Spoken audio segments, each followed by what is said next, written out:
Kristen, it is recording on your end, correct? The meeting? Yes, Okay, thank you. you're welcome.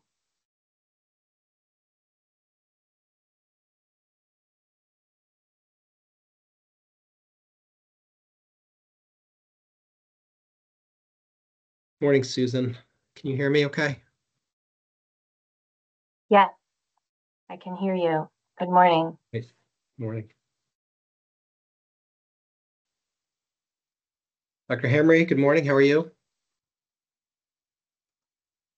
Very well. Good morning. How are you? Good. Have you updated to a Vermont background, or is that Western Mass?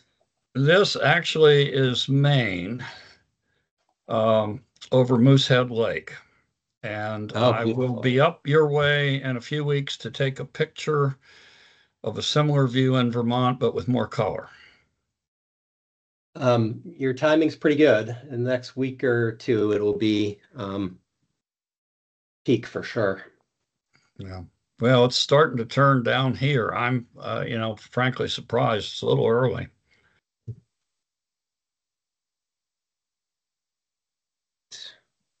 I'm just going to do a check on board members. Dr. Walsh, are you here? Yes, I am. Holmes? Yes. Merman? Yep. And Lunge. Yes. Perfect. And I will be on camera in just a minute. I'm logging into my computer now. Great. And I see Marissa is here and Susan. So I think we have everyone. Dr. Hamre, do you have everyone? Yes, sir. Ms. Melamed is going to run the slides for me, and you've got me. Great.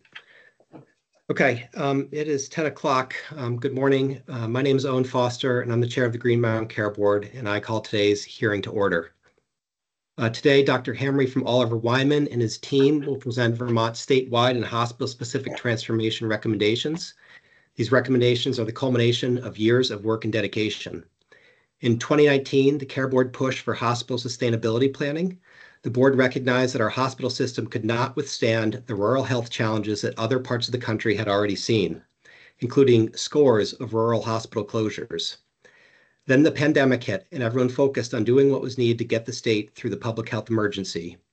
While we navigated the pandemic well, our financial sustainability crisis did not abate, and hospitals had to work hard to weather fiscal realities. And Vermonters, for their part, had to pay extremely large increases in healthcare costs. Recognizing this was not sustainable, key legislative leaders worked hard in 2022 to pass Act 167, which was supported by Governor Scott and signed into law. The Green Mountain Care Board subsequently partnered with AHS and retained Dr. Bruce Hamre and Oliver Wyman to lead an extensive, community-focused, data-driven engagement involving thousands of people and hundreds of meetings. I thank the hospital leadership, the Vermont Association of Hospitals and Health Systems, the Healthcare Advocate, our legislators, local community leaders, and all the providers and citizens that participated in providing information to Dr. Hamre so that he could evaluate our system and make recommendations. I also thank our local media for paying close attention and bringing broad awareness to these critical issues. Lastly, I thank board member Jessica Holmes for leading this work on behalf of the board, AHS for their partnership throughout, and our staff, Marissa Melamed, Hillary Watson, Daniel Bandler, and many others for their tireless work on this project. I believe this is some of the most important work being done in our state. Vermont has some of the highest healthcare costs in the country. The Care Board sees this every single year when we have hospital rate requests and insurance rate requests. Vermonters and businesses feel it when their health insurance premiums go up 15 to 20% year after year after year. Yet people can't adequately access the system they pay for, with difficulty getting into primary care, to see needed specialists, to access mental health and long-term care, and home health and hospice. Hospitals and other providers feel it when their expenses rise, but there's insufficient funding available from Medicaid, Medicare, or the insurance market. Every year, they're asked to do more with less. There is no one entity or organization to blame, and no one root cause to our myriad health system challenges. They are complex, they are challenging, and unfortunately, there are no silver bullets. Instead, as Dr. Hamre will lay out, this will take years of dedication, focus, and hard work. We'll have to invest to make these needed changes. We'll have to be honest and transparent and accountable. And there'll be collective sacrifice that will need to be made if we are to improve our healthcare system.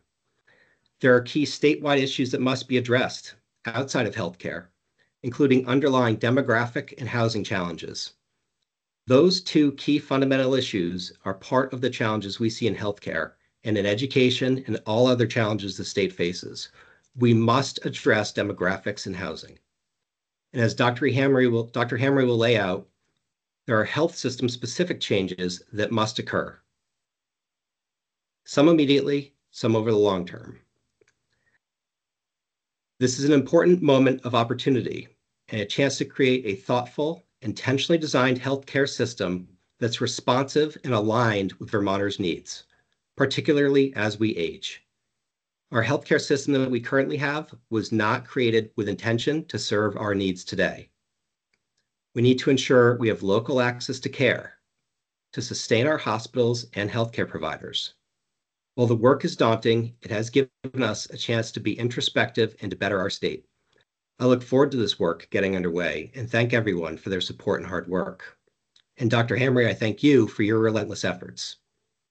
Your passion for healthcare and how deeply you care for Vermont has been apparent every single day that I've worked with you and your team.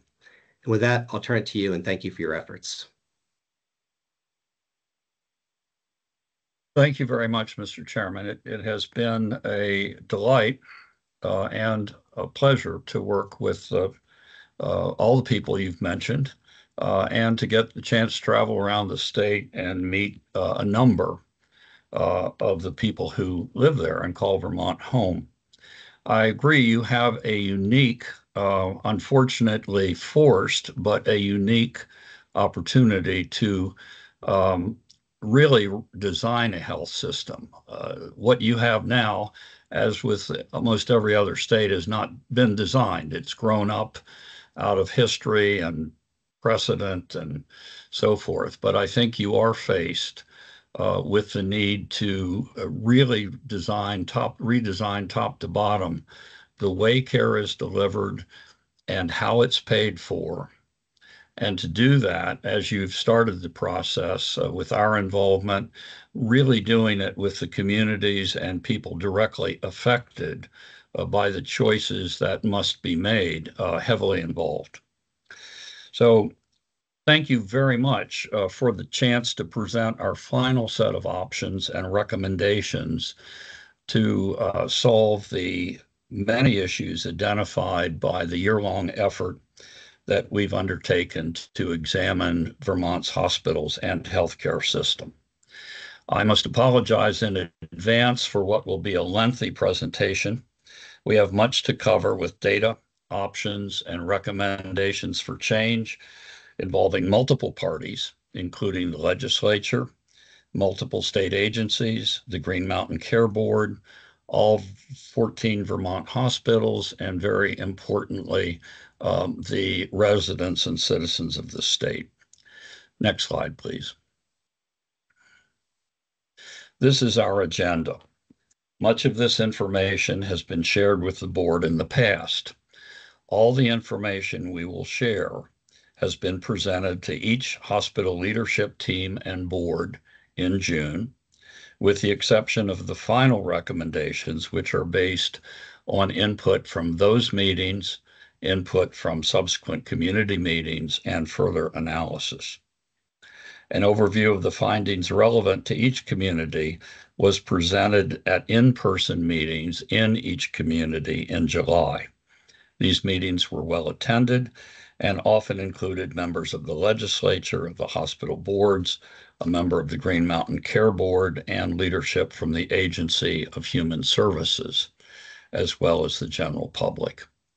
After a brief review of the project, I will emphasize the urgency and necessity for systemic and systematic changes in Vermont's regulatory financial, and healthcare delivery landscape. As you noted, the current system is broken from the standpoint of both Vermonters and Vermont health practitioners and hospitals. We will follow this by refined state-level recommendations to the legislature, the Green Mountain Care Board, and the Agency of Human Services. Most of these we presented in June. I will then turn to options for reorganizing healthcare delivery methods and sites so that care can be delivered less expensively, closer to home, and more equitably than it is now. Finally, I will share the potential options for each community and for those inpatient facilities that have in some cases made these changes necessary. Please note, we are not recommending that hospitals be closed by fiat. However, as you noted, given the current economic and demographic changes in Vermont, a number of hospitals are unsustainable without major cash subsidies. The amount of money needed to sustain just 4 of the most at risk over the next 5 years will range from $105 million to over $170 million, and will need to come from either increases in commercial insurance premiums or from tax appropriations. Total subsidies for all Vermont hospitals over that period, in a worst-case scenario, could total over $3 billion by 2028 if immediate steps are not taken to fix the system. Next slide.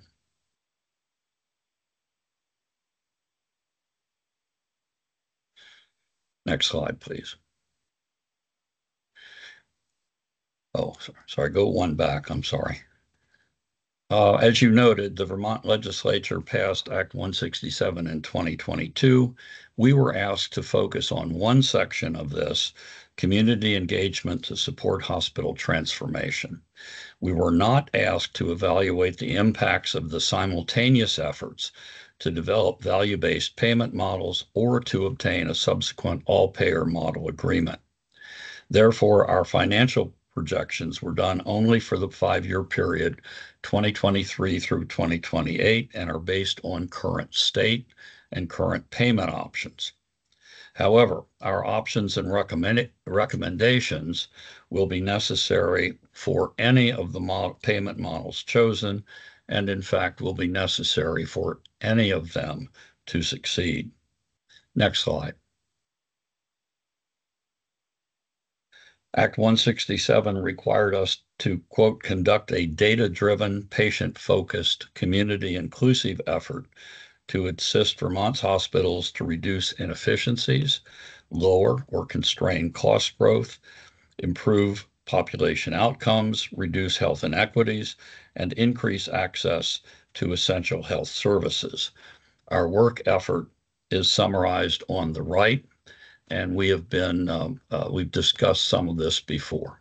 Next slide. We began this effort in August 2023 with an exhaustive review of prior consultant reports, reports from various state agencies and commissions, and multiple conversations. We conducted electronic meetings with multiple stakeholders to obtain information on the current lived experience Vermonters were having with accessing or failing to access healthcare. Consultants at Mathematica projected population changes for every area in Vermont and determined how many people and dollars were leaving each hospital service area to seek care elsewhere and for what reasons. You will find in an appendix a couple of slides that point out that in 2022, of the total dollars spent on healthcare in Vermont, Medicare, Medicaid, and commercial, approximately 28%, or $964,000, were spent out of state. This included 23% of commercial dollars and 18% of Medicaid dollars. These represent a substantial proportion of citizen-funded healthcare dollars that are leaving the state. I would note that of that amount, approximately half went to Dartmouth and the other half went to other out of state. A very small proportion, less than 1%, went to Albany.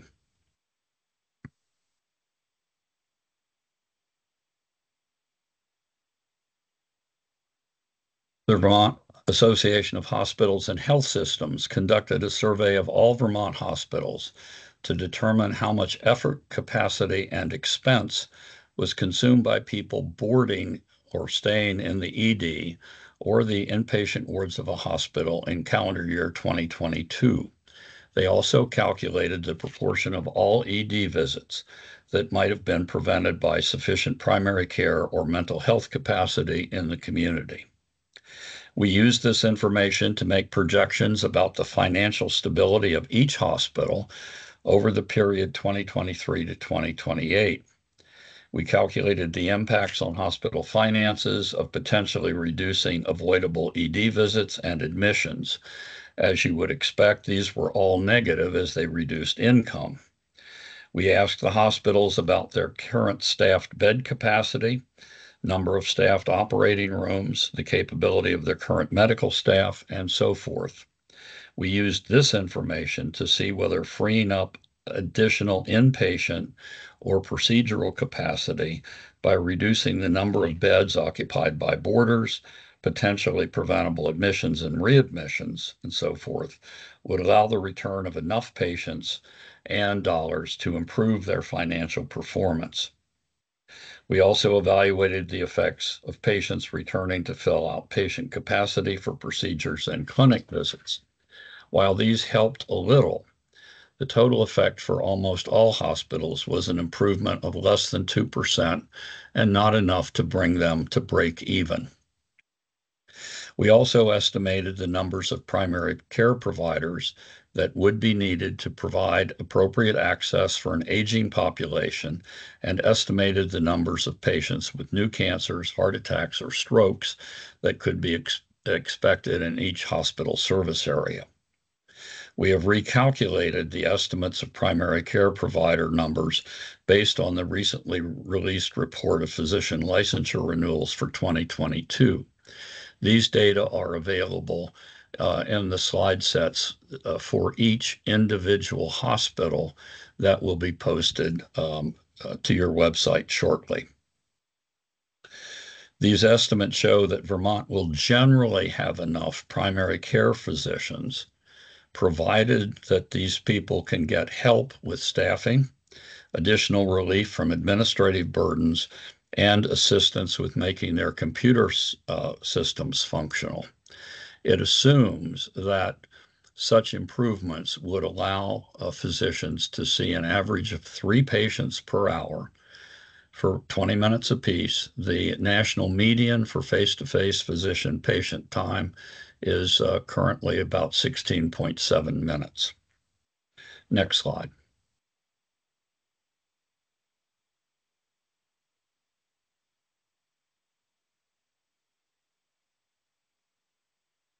This slide has been updated to reflect the additional number of in-person community meetings and attendees, as well as the meetings with hospital leaders and boards since my last presentation to the board in July. Note that we have now spoken with over 3,100 Vermonters, and all of our presentations to the community were well attended. These provided valuable input into the suggestions and options we will show you, and often resulted in additional phone calls and meetings with individuals knowledgeable about particular aspects of care in their community. Next slide. We will now do the executive summary, the short version of all the recommendations, including some specific ones. Mr. Chairman, this presentation will be quite lengthy, and I would request that we all take a short break, perhaps every hour and a half or so, for refills of coffee, tea, or whatever. Next slide. There are 3 imperatives for transforming healthcare delivery and payment in Vermont. The first is to make it possible to rapidly build affordable housing and the other needed medical facilities for rendering population health and fixing issues with inequity. And part of that is to also fix the transportation issues which patients have in getting to and from urgently or emergently needed medical care, and the transportation of patients between hospitals and other healthcare facilities. These are significant equity issues affecting all Vermonters, as well as contributing to the increased costs and delays in getting needed care.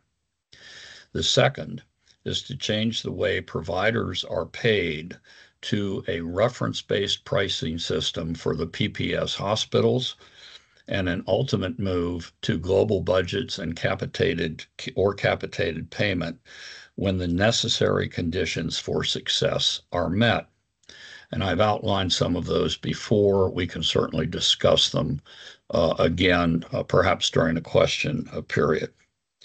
This system will need to be mandated. The current optional system of participation for payers, hospitals, and other providers has been inadequate, and other states such as Maryland, which have been more successful, do in fact mandate participation and set rates. The third essential item is to move all patient care possible out of hospitals and into the clinic, the home, or to a community-based service. This care will also need to be paid for with reference-based pricing and incentives based on quality, access, and equity measures. This capacity will not be the needs I've outlined here, particularly for regulatory oversight and rate setting, will require an increase in the staffing and expertise of the Green Mountain Care Board staff. Your staff are already overwhelmed, particularly with the budget process, and you need more people, particularly as you get into the detail of having not only to initially set rates, but then revise them and continually monitor their impacts on quality of care and access. Next slide.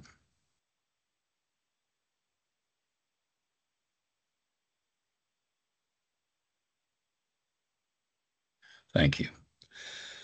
As I've noted before, the healthcare system is badly broken. People, even those with insurance, cannot afford to seek health care. Most hospitals are currently financially unsustainable, and we project by 2028, 13 of the 14 will report even more significant financial losses. As you've noted, the population is also aging rapidly and will require many resources that are not widely available now. The number of working people will decline statewide by about 7% in 2030, but by 20% in some hospital service areas.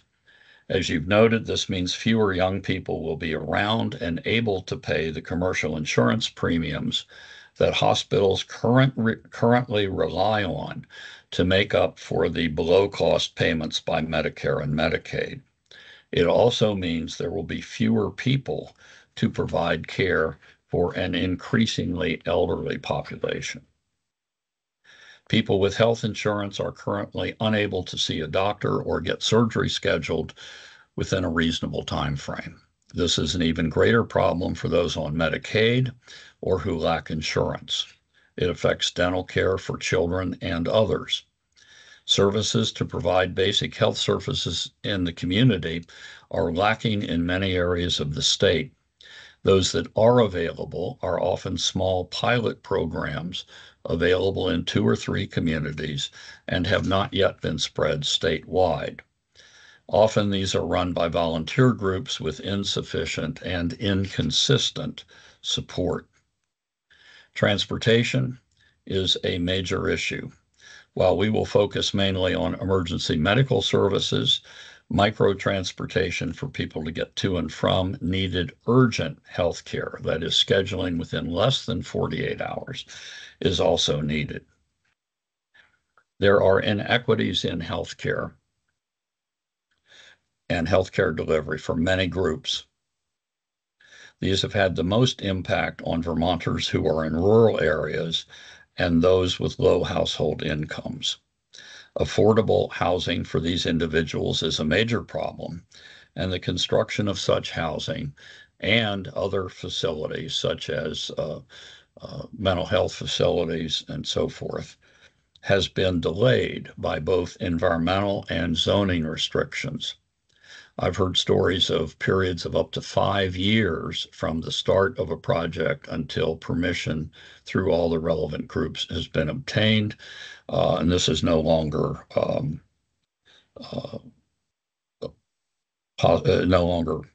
needed and no longer can be supported. People report problems in getting culturally competent care. This can manifest as a lack of appreciation for mental health needs, meeting cultural norms for care delivery, or poor attention to providing interpretive language services at the point of accessing health care. Next slide. All these factors, and especially the precarious financial position of hospitals and the lack of access to affordable care, make an increase in the speed of transformation essential. We will get to priorities in a few minutes, but broadly, these required transformations fall into the 3 areas listed: state-level infrastructure to support communities and hospitals, system-level changes in where and how care is delivered, and hospital-specific changes driven by both financial exigencies and community needs. So at a state level, infrastructure will include a robust workforce, which is being addressed, greater access to transportation, and supply for housing and facilities. The Agency of Human Services, various subunits, and community-based care models will likely require some reconfiguration to allow better coordination of health and social service needs at both a community and an individual level. Current administrative processes and requirements for state agencies as well as insurers will need to be streamlined to minimize the provider burden. That is, for insurers, simplify prior authorization process. The legislature has made some movement in this, other may be needed, and the documentation required from multiple state agencies. At a system level, you will see we will recommend that that hospitals come together under state direction and auspices and agree on regional centers of excellence where more specialized intensive medical services can be provided, often on an outpatient basis, which would obviate the need for patients to travel to distant places to receive this care. Community-based care, primary care, mental health care, and housing capacity, as I've noted, will need to be increased in order to divert care to from hospitals and achieve it at lower cost. At the hospital level, hospitals will need to reconfigure their services and the sites where they deliver them so that more is done away from the inpatient units of the hospital and indeed often from the campus of the hospital. As we will get to the university as the principal employer of both physicians and others in the state, and the driver of a significant portion of commercial insurance premium increase, will need to undertake significant changes to reduce the costs, all their costs. We can discuss that in a bit. Next slide. Here are some priority actions for the legislature at its upcoming session. for the Agency of Human Services and for the Green Mountain Care Board to begin now. We will address actions for the hospitals and their communities later. We recommend 6 priority actions for the legislature to take in the coming session. Since housing is one of the most important determinants of equity and is also required to recruit new workers of all kinds to Vermont, the legislature should amend the environmental regulations to allow more rapid approvals for new multifamily and mixed income housing and necessary medical and medically related facilities. In many areas, local zoning regulations may also need to be amended to permit more rapid permitting. Massachusetts has recently passed legislation preempting town zoning when needed to facilitate low and moderate income housing construction. The legislature should also approve funding to enable regionalization of EMS services, and I'm talking services, not dispatch, so that they can become full-time, well-paid staff with a career path. These larger regionalized entities should be sited near a hospital and be able to provide non-emergent patient transport as well as EMS level services. And the appendix, you will find some information with more detailed financial information on the operation of such services. A needed enabler for all first responders is to have secure and constant communication in Vermont's lovely Green Mountains and valleys. The state purchase of a Starlink subscription and provision of appropriate satellite dishes for EMS and other first responders would enable such communication. Such a system is being used in Africa and in the Dakotas, and in fact, Starlink has a special rate for first responders. The Agency of Human Services is the single group providing community-based services in Vermont. Some of its components could be brought together, and the amount of paperwork currently required for people to enroll in many of the programs might be simplified. This is a problem not only for applicants, but also for providers who contend with the administrative burden of completing the required forms. As some hospitals experience the need to dramatically alter their services, the state will need to pass laws to allow the designation and regulation of rural emergency hospitals. Federal regulations will guide this need. Another action will be to amend the scope of practice for registered nurses, EMTs, paramedics, and pharmacists. I will expand on this shortly. The Agency of Human Services is leading the implementation phase of this effort. We suggest that the priorities in this effort be the following. 1, engage the hospitals and related communities in regionalizing certain specialty services so they can be provided more efficiently and locally and not require travel to an academic medical center. This will be a huge effort with many participants involved and will require staff to facilitate the discussions, provide support for implementation, and with the Green Mountain Care Board to do the needed analyses of the impacts on hospitals, other healthcare providers, and the community. AHS will need to lead the regionalization of EMS services. Work with the Vermont Health Plan and OneCare Vermont will be required to permit proactive identification of those most in need of health care to meet complex needs and to coordinate care with the appropriate providers.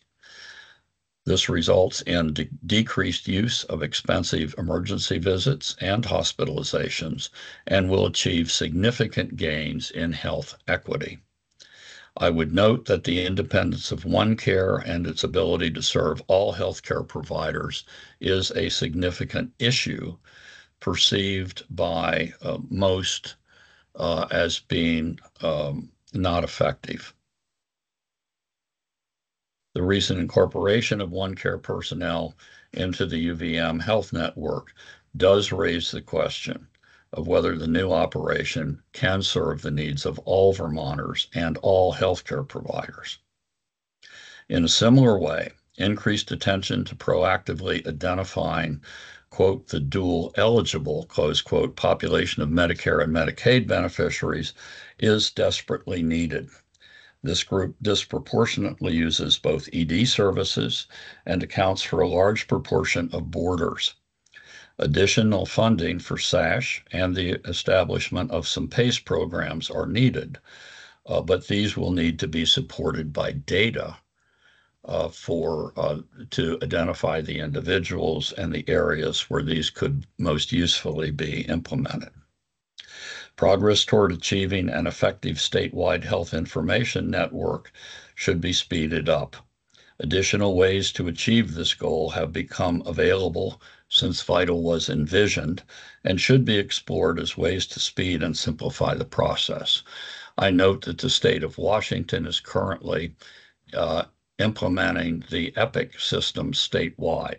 Whether this is possible in Vermont, I don't know, but EPIC does have a program which would allow a system like UVM or Dartmouth with a large install to host and connect to other systems. So this could be explored as an alternative to the current direction. The Green Mountain Care Board also has several items to work on. The board should severely restrict any further increases in commercial premiums and premium rises in the Vermont commercial sphere and Vermont Health Plan. I realize this poses a tremendous burden on the board, but the current approach of tanking up hospital shortfalls has not been effective in either constraining rises in healthcare costs to consumers, nor in making hospitals self-sustaining. In my view, no further approvals for new hospital outpatient department units should be authorized until reference-based pricing is in place to restrain growth in the expenses of hospital-based outpatient care. The CON process needs to be further simplified and shortened. The lengthy process in place has resulted in increased construction costs for hospitals as initial bids and expire and prices for construction materials rise. The development of freestanding diagnostic, surgical, and birthing centers may need to be facilitated and appropriately supported. These will be needed to provide access to care in many communities. This need could be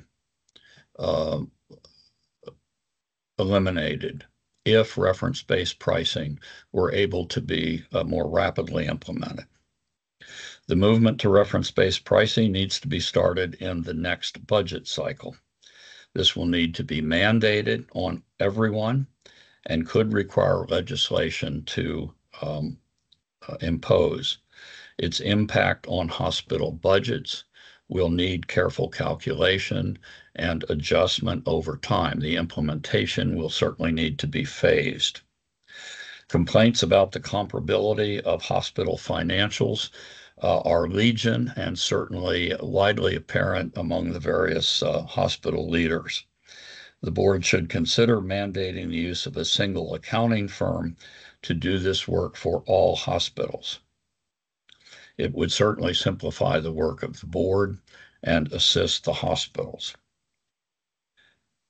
Next slide. We can reasonably estimate a savings of over $400 million in direct costs within 5 years. This results from the inevitable closing of several hospitals from financial pressures and the transfer of the small number of inpatients affected to other larger and more efficient facilities. Additional savings will be obtained by reduced hospital administrative expense and reduced costs of administering insurance because of simplified billing with reference-based pricing.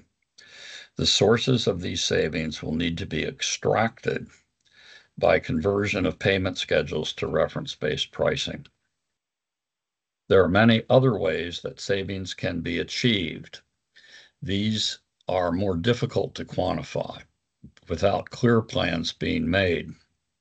These include savings from reductions in the fees for the 30% of ED visits that are preventable, reductions in hospital costs from the standardization of care to evidence-based medicine standards, and potential changes in staffing mix.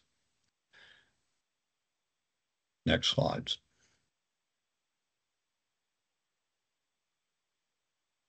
Next slide. Next slide. The platform of healthcare in Vermont has burned and requires rebuilding in a modern form with more sustainable governance and funding methods. Shown here are some of the significant changes faced by all communities in Vermont. These affect healthcare access, equity, and affordability.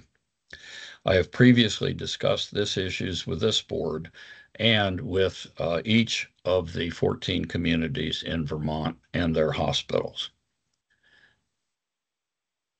Next slide. Healthcare insurance premiums and out-of-pocket costs for healthcare are unaffordable for many, perhaps most, people in Vermont. They are a major reason skilled workers are leaving, and other people are rethinking their plans to retire in the state. Hospital costs have outstripped the rise in median household income and are the major driver for increased costs of health insurance. Next slide.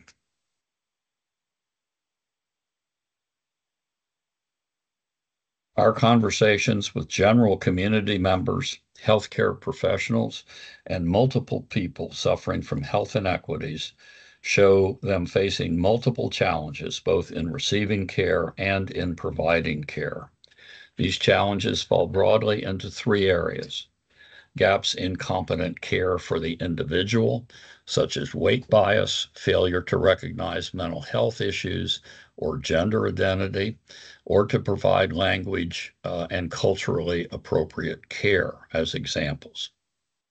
There are gaps in providing culturally competent and psychologically safe working environments. These include physical violence in the workplace, a lack of diversity in the workforce, microaggression, and increasingly mental health issues among staff. The third category involves lack of coordination between providers and community services, and among the various community-based organizations themselves. Each of these makes access to care more expensive and more difficult. I will not read the comments individually, but leave those to your perusal subsequently. Our recommendations fall into 7 areas. First, invest in healthcare infrastructure, such as primary care services, mental health services, facilities, and substance abuse assistance. Second, improve provider diversity. Hire people with different ethnic, religious, and language backgrounds. They will help provide access to and the experience of culturally competent care. Increase and localize mental health and substance use services. Link these more tightly to primary care providers. I recognize that in many instances, mental health staff are co-located in some of the primary care clinics. There is more opportunity to do this, and perhaps with solo practitioners or private practitioners. Improve respect for all healthcare workers as members of the same team and provide a safe workplace, reducing both physical attacks and psychological pressure. And many hospitals are embarked on this path. Address workforce issues aggressively. Again, many organizations are doing this, and I've discussed in a previous meeting some of the limitations or factors constraining the current efforts. Better educate the community and providers generally on the available health services and how to access them.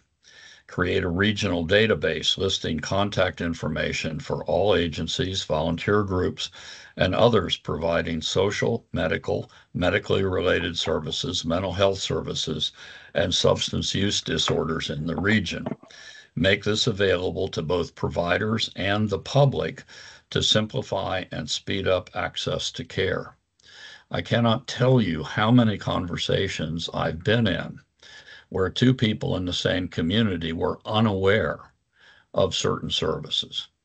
And so there has to be an emphasis on communication about how to access these services. Enhance current technology. We have discussed the health information exchange and VITAL, but this area also includes internet access to support home-based care and various telehealth services.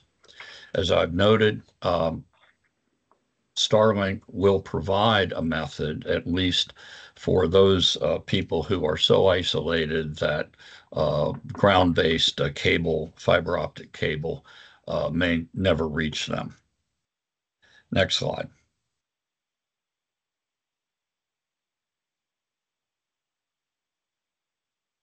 All Vermont hospitals are facing significant operational and financial challenges.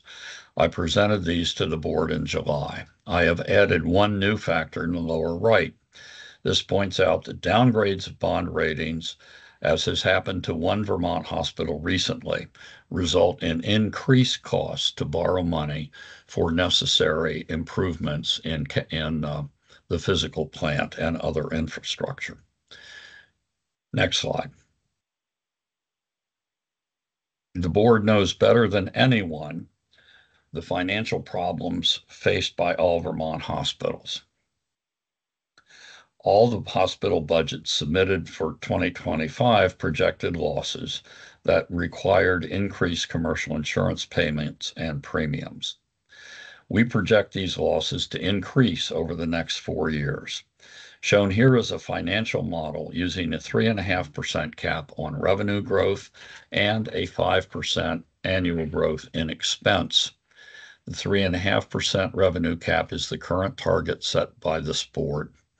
The 5% growth in expense was chosen because hospital administrators told us they plan to control their expense growth to 5%.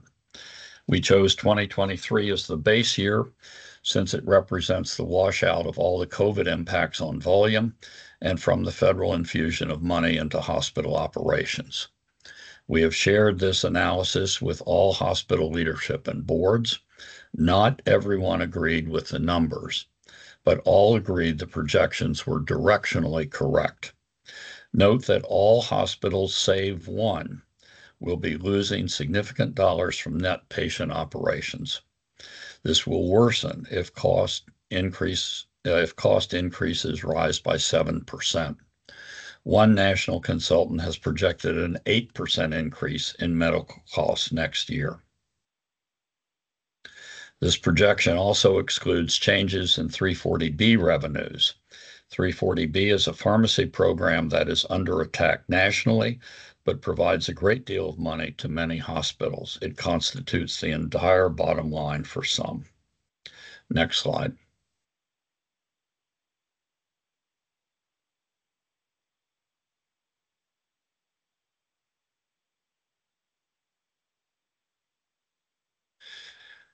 Shown here is the impact of a 5% in expense growth on the financial deficits for all hospitals across the state. Note that over the 5 years, to achieve a break even, the 14 hospitals in the state will require an increase of about $700 million in increased revenue, mainly from commercial rates. If they were to achieve a 3% operating margin, which is the level needed for most maintaining bond ratings and for reinvestment into physical plant, they would require up to $1.4 billion in total over the next 5 years. That represents a total of $2,100 per person for each citizen in Vermont. Next slide.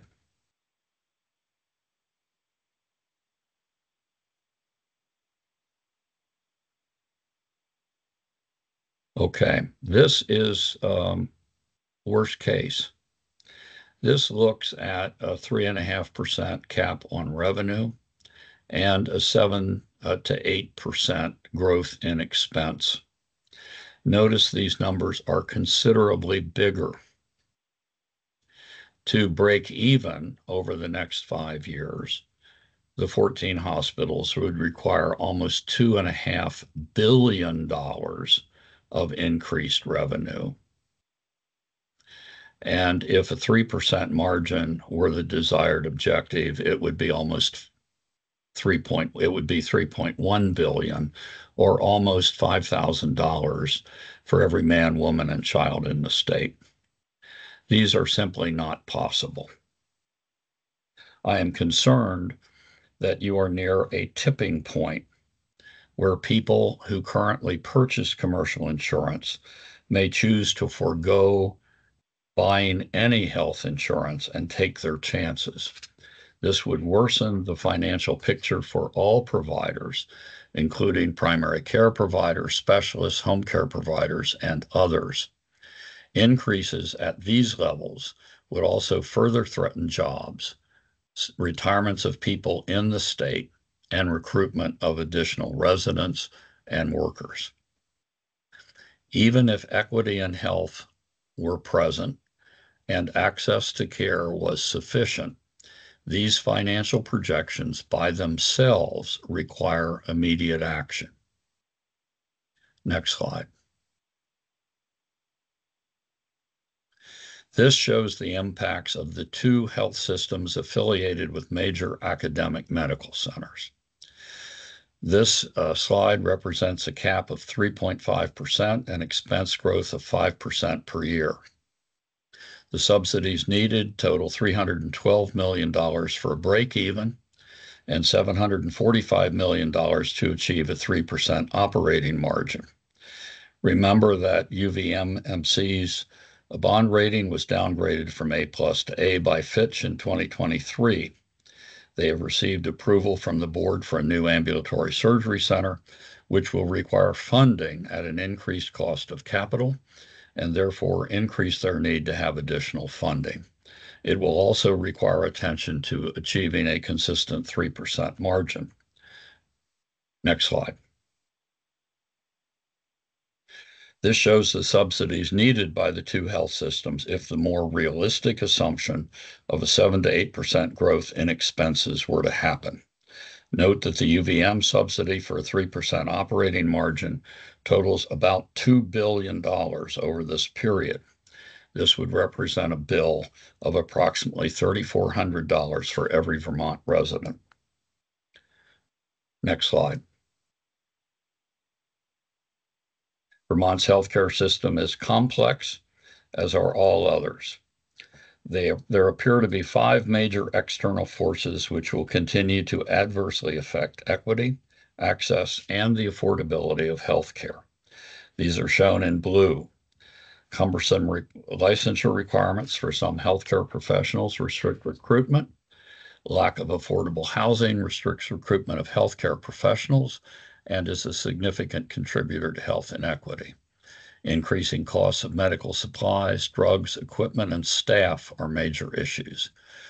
As noted, changes in the makeup of Vermont's population and its aging present major challenges in delivering care. Next slide.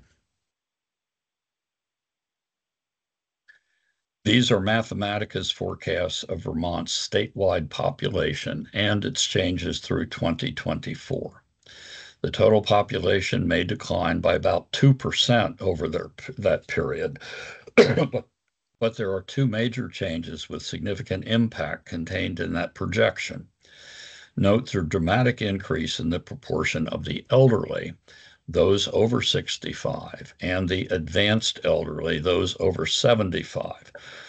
the total proportion of elderly and advanced elderly individuals will increase from a little over 19% of the population in 2020 to 31% in 2040.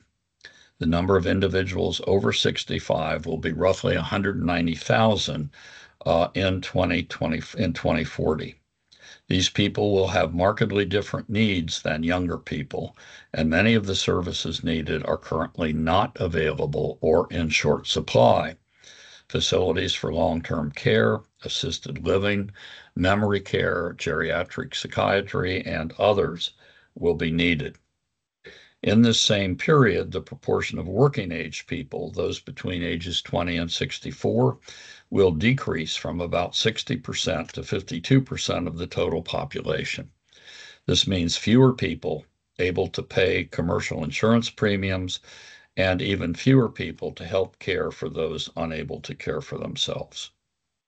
We have also used these population forecasts to predict the numbers of new cancer cases for the 5 most common cancers, the number of strokes, and the number of hospitalizations for cardiovascular disease. These numbers will increase and will require planning for services outside of the 2 academic health centers. Next slide. This shows the anticipated changes in population and the demographics for each of the 14 hospital service areas in the state. The numbers above each column and within each of the colored areas in each column are the numbers of individuals in thousands. Note that the only area projected to have a population increase is Burlington, with an increase of roughly 11%. However, they will still have a population, an increase of 21,000 elderly people, with the elderly ultimately accounting for about 17% of their total population. Except for Morrisville, the other regions all show a decline in total population, generally in the 5 to 10% range, but in 1 or 2 instances up to 20%. However, every HSA shows increases in the proportion of elderly, ranging from 50 to 60% increase. Next slide. Fixing Vermont's health system requires new and dramatic approaches. You can no longer afford to simply pay hospitals or others more. This has not worked to address access or equity issues, let alone affordability. Further increases in payments are limited by the inability of Vermonters to pay increasing insurance premiums and a limit on the level of tax increases which would be needed to make up for budget shortfalls in the hospitals. There are also areas that lack the population size and density to support an inpatient facility with a full spectrum of specialties.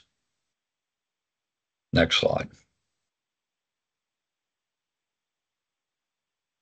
New approaches are needed to drive significant transformation in healthcare at all levels, state, provider systems, and at the local hospital and community levels. These changes are needed because the problems experienced by patients and affecting hospitals are beyond the control of most Vermont hospitals. And with the financial problems facing hospitals and citizens, there is an urgent need to fix the many issues driving these failures. The approach to the problems must change. The approach used currently and for many years in the past has centered on supporting hospitals and a few other point solutions, such as funding for primary care, restriction of competition by lower cost freestanding diagnostic units, and so forth. Much activity has been prompted by a crisis, the annual ones of hospital costs outstripping revenue and resulting in ever-increasing subsidies,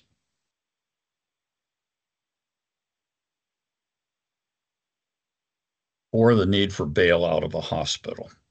The responses to these crises have, in my opinion, been Band-Aids that have not solved the problem. These solutions have largely been driven by individual stakeholders with vested interests in the outcomes, largely professional associations and institutions with financial dependencies on health-related payments. So what should the new system look like? First, it must be a redesign of the entire delivery system with the aim of moving care out of inpatient hospital beds and away from expensive hospital outpatient charges, or constraining and specifying what those charges and payments might be. The goals must be to achieve equity, better access to care, and reduce costs of care for the average Vermonter. It must be proactive in identifying and planning for the needed transformations and be able to deal with both the known and predictable barriers to achieving the goals listed above. It must be driven by all the community stakeholders, including those with diverse backgrounds and those with health inequities. State agencies and health providers should be included, as should the legislature. While the needs of providers must be strongly considered, they must not outweigh the requirements for lowering costs to consumers without increasing total health care payments required across the state. This will require major cost reductions and the reallocation of resources.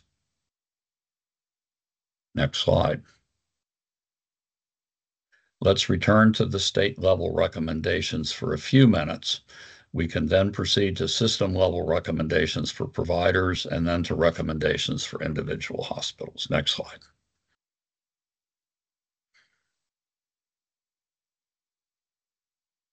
The transformation efforts that I will outline face several predictable obstacles to a successful outcome.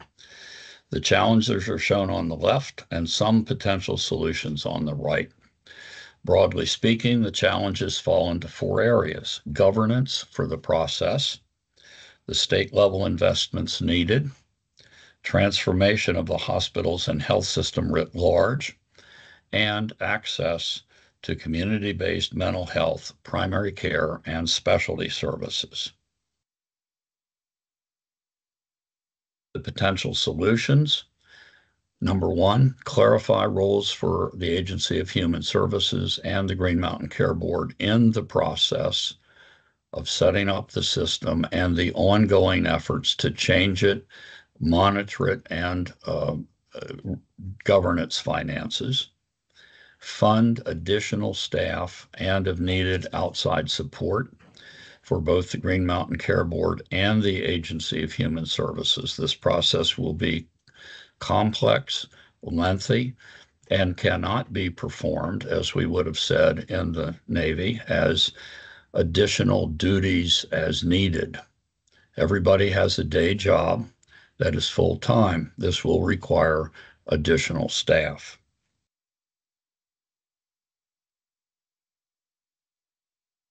We've talked about reducing barriers for housing, transportation, and other facilities.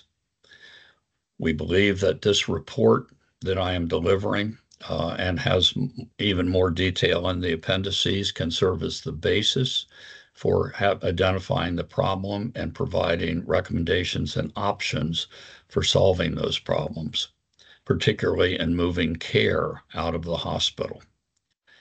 Funding modification or changes in payments and funding mechanisms will need to be done. I've commented a little bit. Payments will need to be aligned to achieving the goals of access, quality, appropriate use of resources, and so forth. These will need to be periodically monitored and reported on with a frequency greater than once a year, and will likely need the involvement of legislators as an additional inducement to having communities get the work done. Next slide.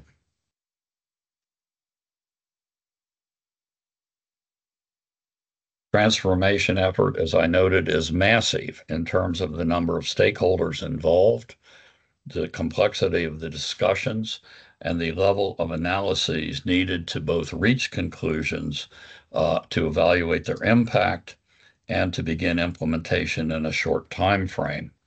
This will require clarity around who does what, and will they have the resources needed to do the work. It will, as I noted, will not be something that state employees have full-time day jobs can do as another assignment or as part-time work. Shown here are proposed responsibilities for the Agency of Human Services and for the Green Mountain Care Board, the group specified in Act 167 as working and being responsible for this project. I've noted that the agency has some work to do on simplifying the costs of their services and the administrative costs to health professionals. This could also reduce the work needed by the Office of the Healthcare Advocate. Major work remains on improving social determinants of health. Some of this could be funded by reductions in administrative costs. EMS services need to be regionalized and workforce enhancements pursued, including changes to allow immigrants with appropriate training and experience in healthcare to practice in Vermont without further training in the U.S. Very important to the current project, AHS will be leading, supporting, and guiding the meetings and processes needed for engaging communities and healthcare providers in planning for and implementing the movement of care out of the inpatient setting. They will also need to lead these groups to plan the regionalization of specialty services in ways that reduce costs and bring care as close to home as possible.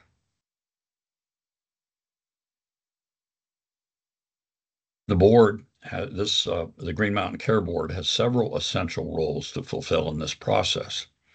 You are charged with ensuring that the changes made result in decrease or no increase in costs for Vermonters, improved access to care, and improved equity and health.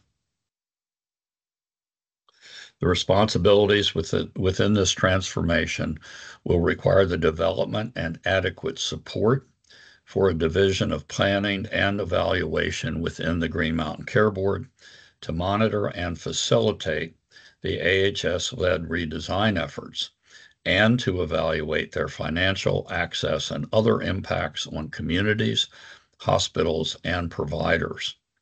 You will need to implement reference-based pricing for all hospital services and to adjust hospital budgets as care shifts out of the hospital and as specialty services are moved between hospitals.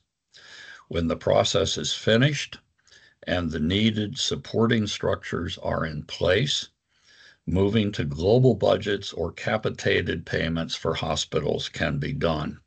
This will likely require several years to happen. The payments must be structured so that primary care providers, including private practice community, the hospital, the Agency of Human Services, ambulatory surgery units, and other facilities are all paid on the basis of improving access, improving equity, and reducing the costs of care to both individual Vermonters and to society as a whole. You will not only need to monitor the progress of the transformation, but also its impacts over time. Some suggested metrics are listed, but others exist and could be codified to reduce the administrative burden of reporting by healthcare professionals and hospitals.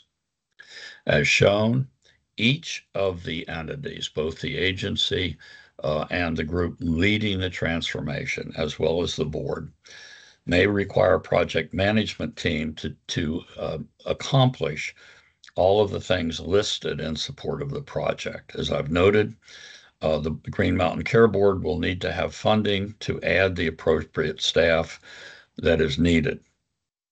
External support may be needed to get these efforts up and running very soon so that the momentum established thus far does not dissipate. Next slide.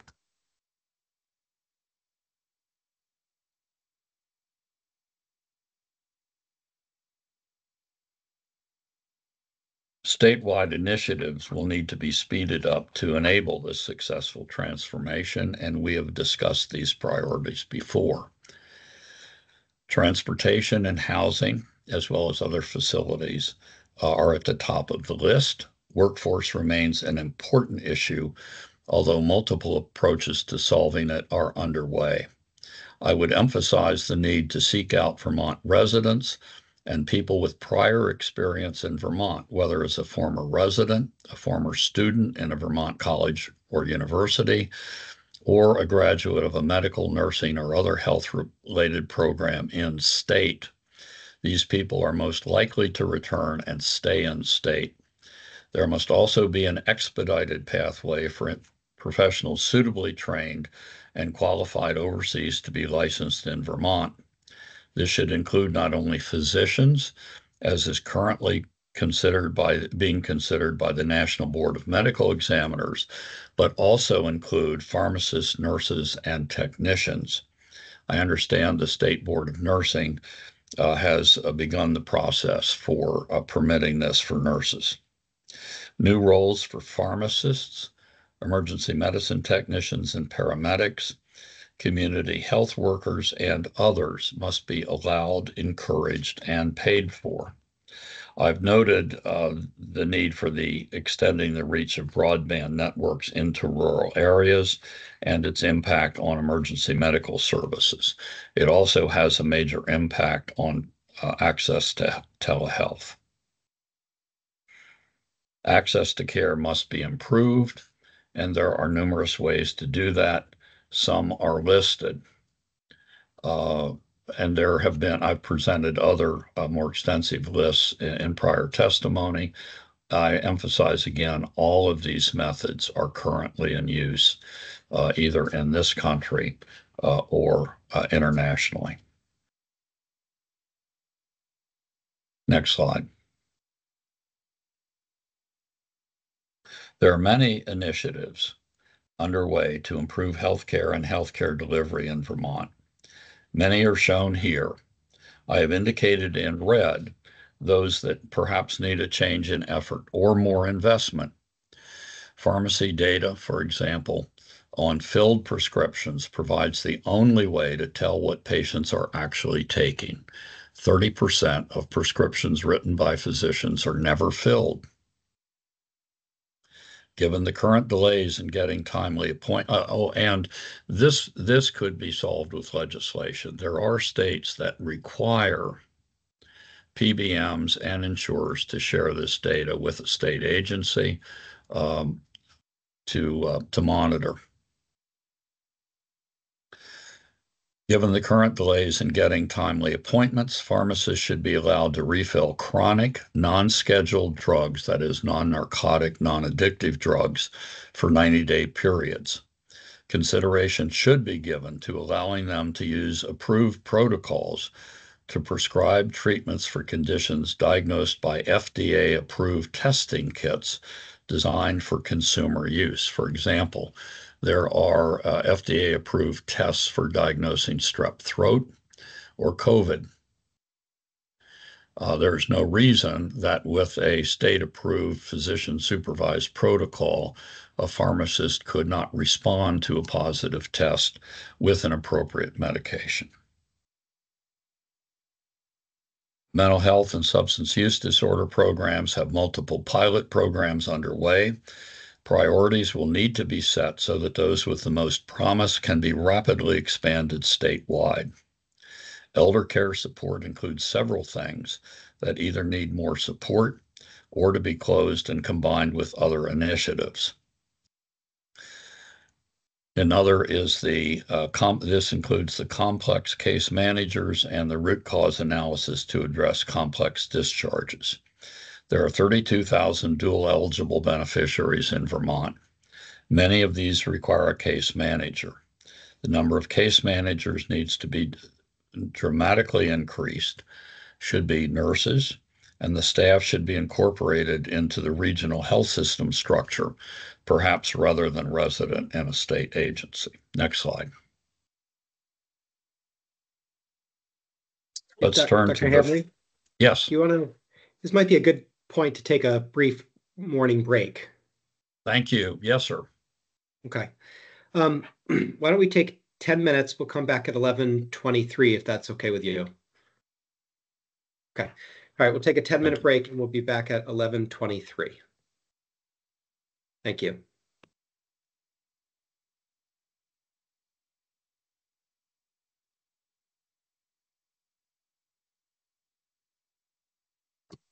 I just heard that.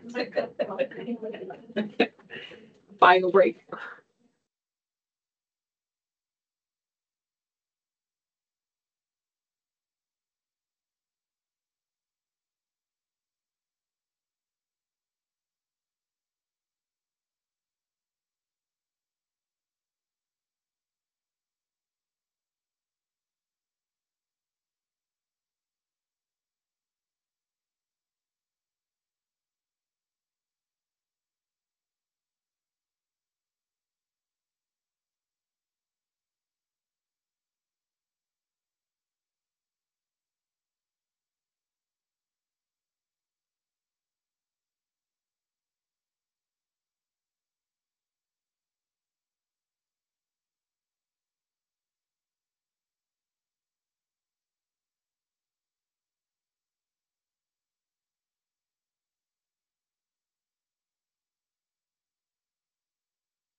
Dr. Hammer, you ready to resume?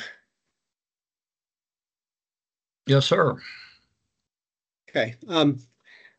Taking a look at the time, I think we should probably go another 30 to 45 minutes if there's a logical stopping point, and then we can break for lunch, and then we'll have the rest after lunch. So we can resume our hearing, and I'll turn it back to you, Dr. Hammery.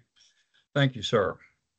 So to pick up, we're going to now talk about statewide delivery system recommendations, and we'll get to individual hospital matters probably after lunch. Next slide.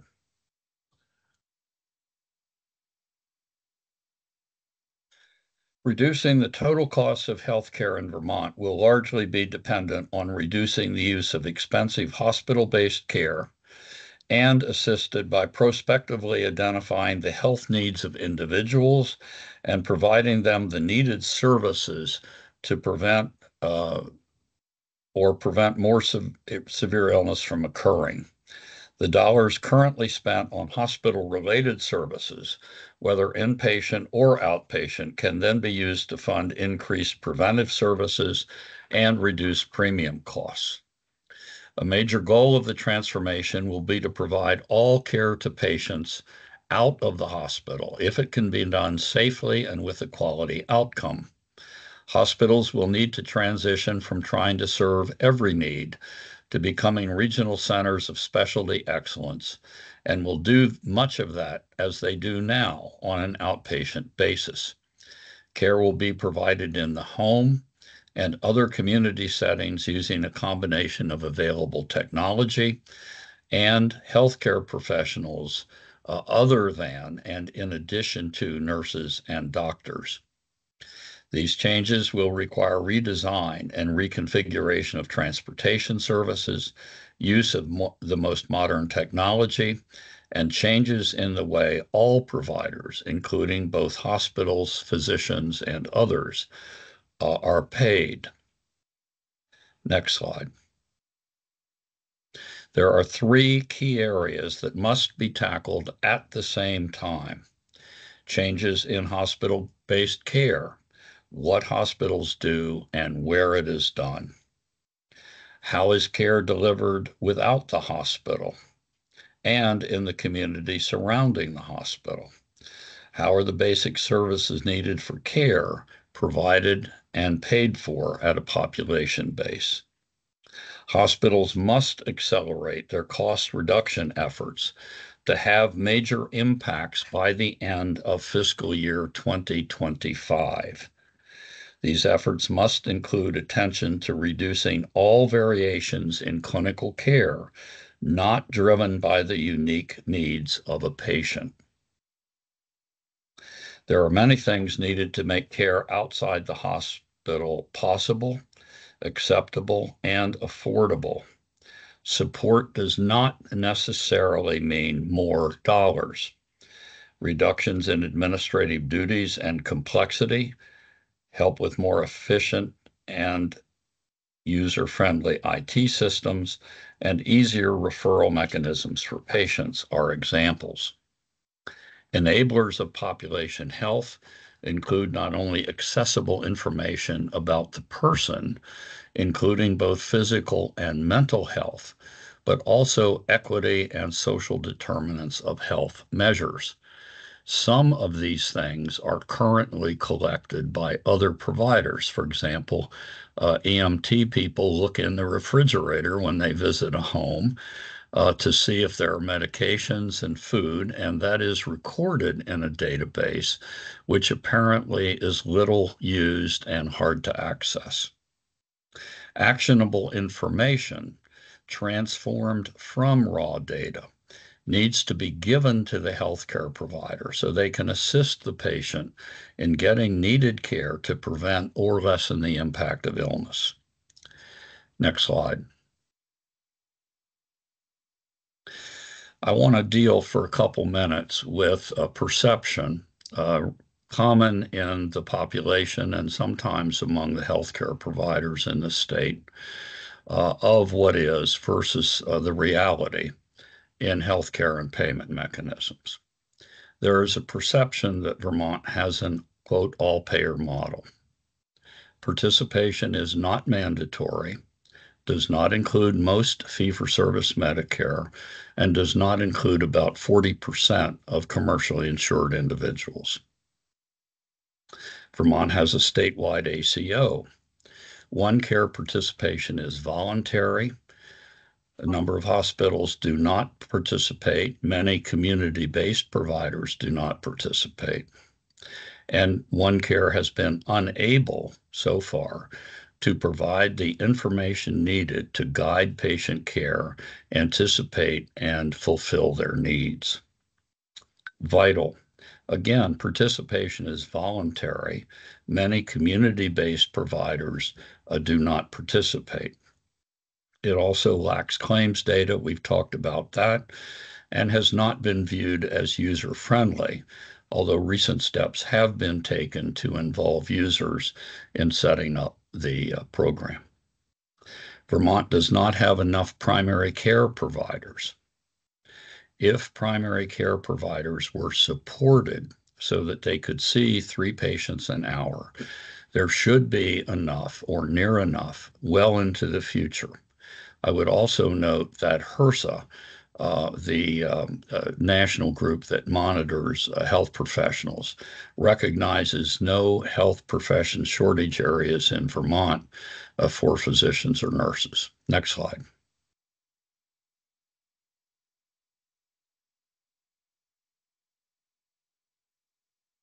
Let's turn to regional centers with specialized expertise. We would call these regional specialty centers. Some would use the term centers of excellence, which will be used in the subsequent slides. The goal for these is to position specialty services in places closer to where people live than having to go to Dartmouth, UVM, or significantly out of state. They need to be sited such that the surrounding population and the referral areas can support the needed staff and technology for that specialization. Since helicopters cannot transport people in Vermont 30% of the days in a year because of weather, shortening the ground transportation times to care will improve access and therefore potentially outcomes for many people. And I've listed within the graphic to the right some examples of regional centers of excellence. Next slide.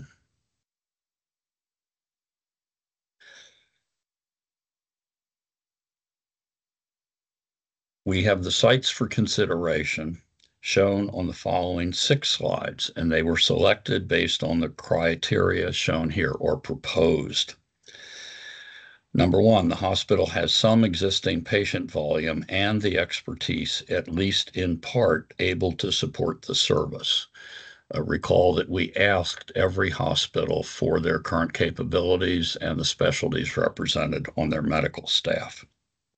Second, the hospital is likely to have the financial ability to continue to support inpatient beds.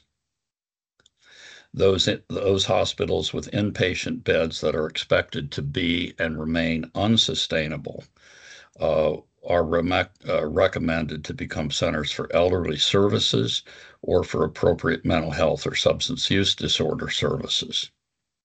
The specialties we considered for regionalization are shown on the left slide in dark colors, and the subspecialties in the lighter colors further to the right. Note that discussions between the hospitals and the communities and the state agencies is needed to finalize and agree on these sites. So we have proposed, for example, multiple sites for several of these options. And we have not tried to identify a singular site or 2 singular sites where these must be done. It will require agreement from the hospital with input from the community and the approval of a couple of state agencies for these things to occur. The key is that the discussions, the analyses, and the impacts need to be rapidly implemented. My apology. Next slide. We identified the point here is that many hospitals have opportunities to do one or more things. Not each place should not be doing everything on these lists. I will note that the university does all this, and the goal is to move some of it as appropriate out of the university and away from Dartmouth and more into the community. Excuse me 1 minute.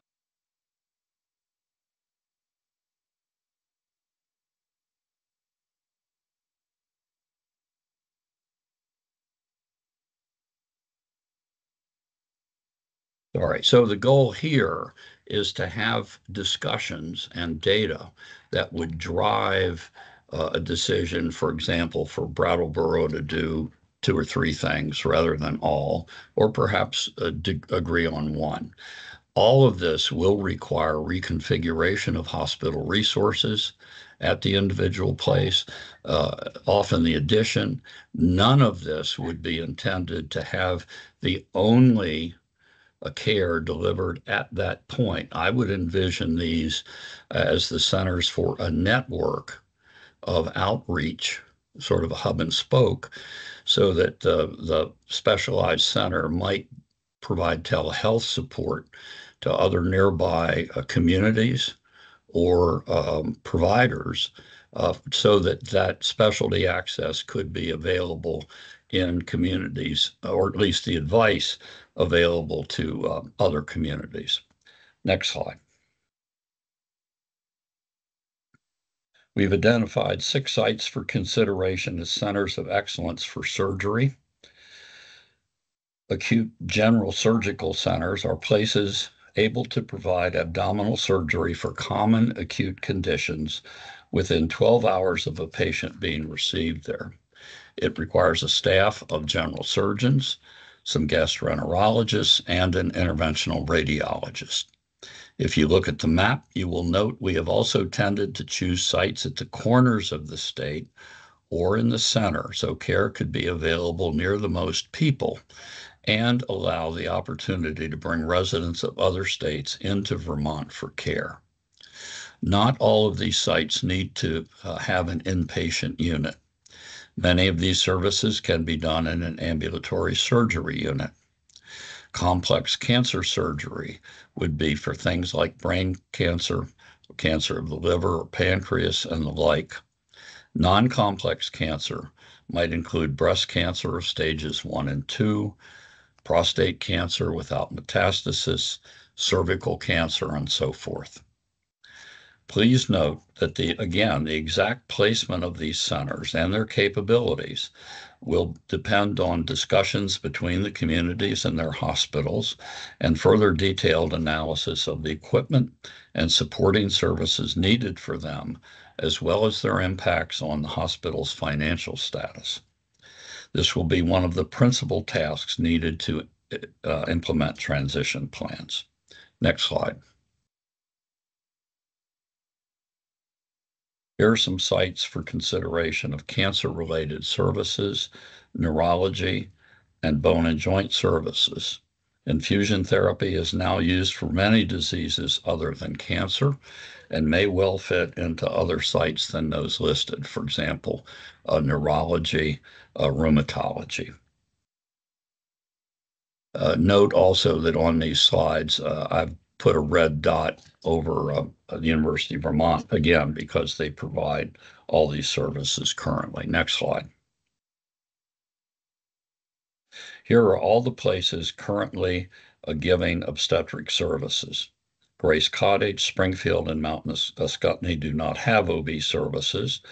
The delivery volumes at North Country and Gifford are lower than a threshold of 240 per year, and those at Northeastern Regional and Copley are low, although they have the capability to recapture enough volume for their OB services to be sustainable. Northwestern and CVMC lose enough volume to UVM that they could grow appreciably and offload the number at UVM. There may need to be some addition of freestanding birthing centers to give women more choice and to reduce the expense of and what will likely be decreasing availability of in-hospital deliveries. Next slide. Here are some sites for consideration of additional mental health inpatient units. Potential sites include Grace Cottage, Gifford, and Porter, as well as others. Next slide. A last set of possibilities. Those serving the needs of the elderly are shown here. These include specific units capable of caring for the complex needs of the elderly with neurologic, cardiovascular, or pulmonary problems, and those for memory care. Hospitals can be independent of hospitals, and certainly such care may best be given at home, given adequate resources and support. These needs will best be determined at a community level, as limiting the need for a family to travel in the final phases of the life of a loved one is important. I would note that the average person over 65 takes 7 medications and often has 3 or more chronic diseases. And so these folks are in fact complex, and they have different metabolisms than other adults, in some ways more similar perhaps to children. And so they do require people with increased expertise in that age group. And as I've noted, among these possibilities, 10 of the 13 hospitals would have opportunity to be a specialized center in one area or another. Next slide. Now we will turn to the specifics of changes in hospital operations and services that are needed to reduce costs and preserve access to essential services. Every hospital needs to reduce and control its costs. Every one of them are working on this currently in multiple ways. All currently participate in one of several group purchasing organizations as a way to control the costs of equipment and supplies. 3 hospitals have recently formed an LLC to jointly offer services to one another for purchasing insurance, perhaps laundry, central sterile supply for supporting operating room services at a couple of hospitals, sharing administrative and other staff, and the like. Many additional opportunities exist. A central kitchen could prepare meals from Vermont produce and flash freeze them for delivery to hospitals, nursing homes, group homes, and Meals on Wheels.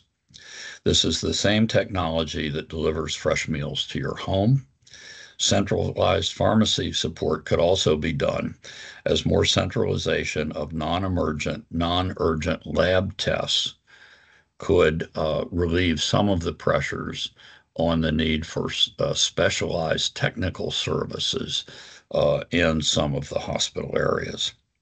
The LLC recently formed could serve as a way to hire a float pool of nurses, technicians, and others that could serve multiple hospitals as needed without the individuals losing benefits or juggling multiple W-2s and tax forms. Telehealth has the potential to provide pharmacy oversight from one facility to many others, as does the electronic ICU. Telerounding on inpatients by distance specialists provides a way to support regional centers of excellence for subspecialized needs without sometimes the need to hire practitioners in the local community. Cost-benefit analyses will need to be conducted to ascertain whether the centralization of some services creates savings in the long term after all direct and indirect costs are considered. And we have not not done those analytics. They will be specific to the hospitals, distances, and so forth. Next slide. To move patient care out of the hospital and away from expensive hospital outpatient department, multiple freestanding sites for care may be needed as an alternative to reference-based pricing. An alternative could be, as I said, continue to providing services in hospital outpatient departments, but under a fee schedule benchmarked at some level above the Medicare payments for freestanding ambulatory procedure units. Those Medicare payments are typically half or less of the payment for the same procedure done as an inpatient. Kiosks containing the equipment needed for simple physical examinations could be placed in schools and places where people go frequently, such as grocery stores, pharmacies, or big box stores. These could provide access to both primary and specialty care. More mobile units will be needed to take services to rural areas where transportation is hard to find. Community pharmacies can be involved in many new ways. These could include supplementing primary care sites, but not only giving vaccines, but also, as I've noted, by refilling chronic meds and treating common illnesses under a protocol. All of this will require that the current workforce will be supplemented by others serving in different roles. And we've previously talked about a lot of this. Next slide. The infrastructure for providing care in the home largely exists, but needs to be verified for each patient, and the requirements are shown on the right. If access to broadband internet is an issue, Starlink is a cheap and available solution. The electronic diagnostic devices needed for a telehealth exam, including a electronic stethoscope and an electronic fiber optic otoscope that actually will show the pictures on your cell phone of your eardrum, are available currently from Amazon.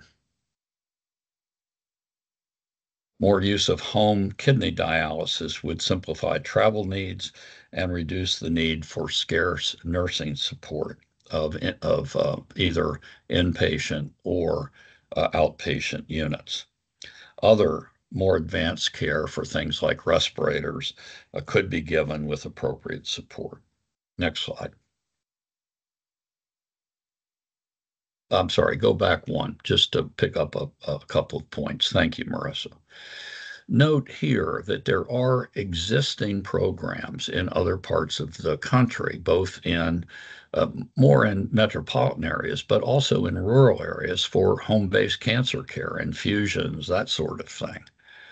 Hospital at home for people that might otherwise require hospitalization for pneumonia or congestive heart failure and so forth. And in fact, a recent program announced in Boston where emergency medicine EMS providers are paid when they make a call to a house, a 911 call or another, to assess the patient, often with the advice of a physician at a medical command center, and then they're paid for that even if the evaluation does not result in a transport to the ED. Currently, EMS services are only paid if a patient is transported.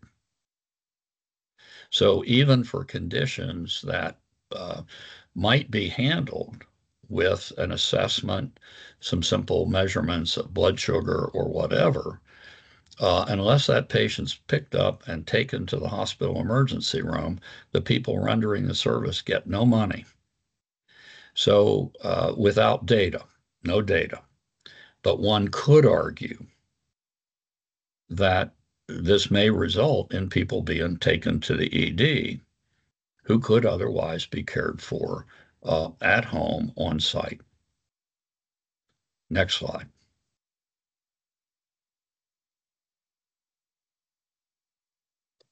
Additional support for the doctors, nurses, mental health professionals, and others at the front lines of community-based care is needed. The top 3 items, staff, improved performance of the EMR, and the ability to get timely and accurate clinical information are needed to improve access because they facilitate the efficiency of the doctor or advanced practitioner and the experience of the patient. Note again that where possible, staff with a native language skill, ethnicity, or with sensitivity to the needs of the local community should be sought. For clinics with 5 or more busy clinicians, a pharmacist and the capacity to dispense medications can be supported. A private area outfitted for telehealth consultations with distance specialty should also be available. The next 3 items, nurse case managers to supervise patients with complex medical conditions outside the office, the capability of the clinic to give IV infusions and simple inhalation therapy treatments for asthma and COPD, and the ability to do simple x-rays and ultrasound exams will provide important services that are otherwise given in the emergency room of the hospital or the outpatient facility of a hospital. And I would emphasize that in my experience over a number of years, that ability, particularly of IV infusion, inhalation therapy, and simple x-rays, has had a profound and positive effect on reducing the need for emergency room visits and hospitalization. Next slide.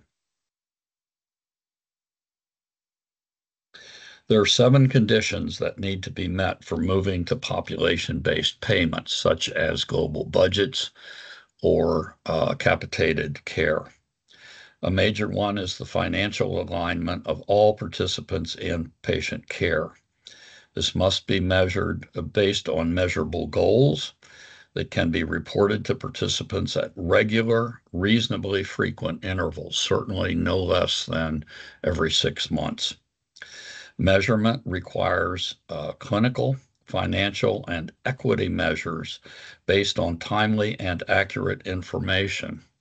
And so monitoring this, collecting and analyzing this data will likely fall to the Green Mountain Care Board, and as I've noted earlier, will require an increase in staff and capabilities and therefore budget.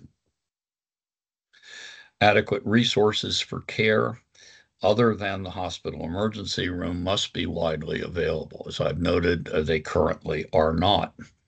This includes community-based services such as Meals on Wheels, mental health, certain specialist facilities other than hospitals, and appropriate transportation for patients. So these factors need to be in place with change in payment to reference-based pricing so that you recalibrate the number of visits, the number of inpatient admissions, and therefore the expenses which will be borne in a global payment world. Next slide. We've discussed the needs for statewide systems to support redesign efforts. Now we will turn to each specific hospital to review their current status and options for preserving needed and appropriate health services in the community. Mr. Chairman, this might be an appropriate time for a break. Yeah, I agree. It seems like a logical spot. So why don't we take a break now until 12:40. So we'll come back at 12:40. And then we'll go through the hospital-specific recommendations. I think we're close to halfway through, so that should work. So 12:40, we'll take a break until then. Thank you. Thank you.